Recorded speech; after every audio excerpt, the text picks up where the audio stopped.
September time, I always like September. I think it's a lovely month, and you get generally these very misty mornings hanging over the valley and over the river, and then you know that the sun is going to come out later.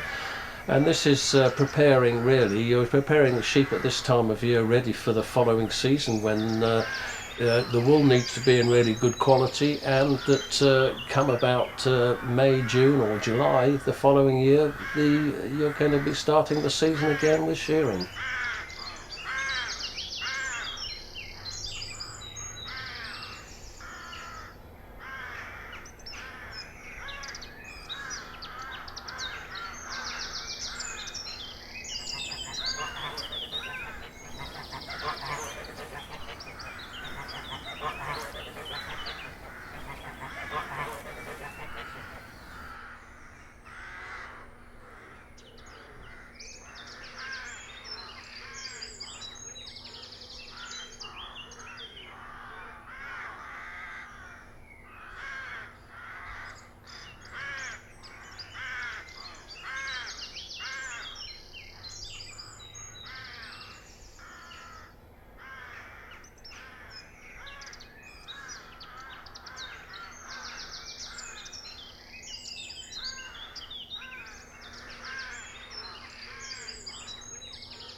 Being a part-time farmer and part contractor was a necessity from the point of view of earning sufficient living wages, really. My wife also was a teacher, so that brought in a necessary amount of finances at that time. And the British Wool Marketing Board were then organising shearing instructional courses, of which I was very keen to do. Every year I'd go on them, and also at that time the Wool Board as such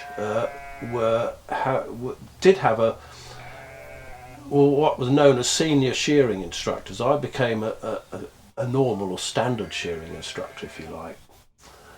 And then they had the senior aspect of this, and this is what I was really keen to get into, become one of the top instructors. At that time, it seemed that the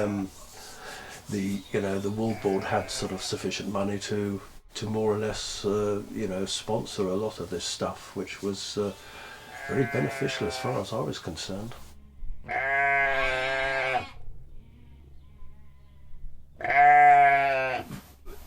The shearing side of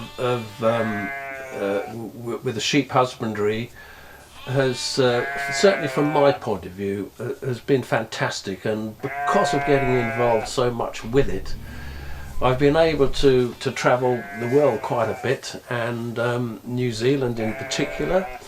I worked for every year for about 16 or 17 years on the east coast of America, shearing, and also I did 5 seasons slaughterhouse shearing of lambs in Norway.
place the fleece skin down, or where it's come off close to the skin, down onto the ground, and then the fleece is turned in towards the middle, and it is then rolled fairly tightly, and a bond made to hold it in the right place, ready for packing.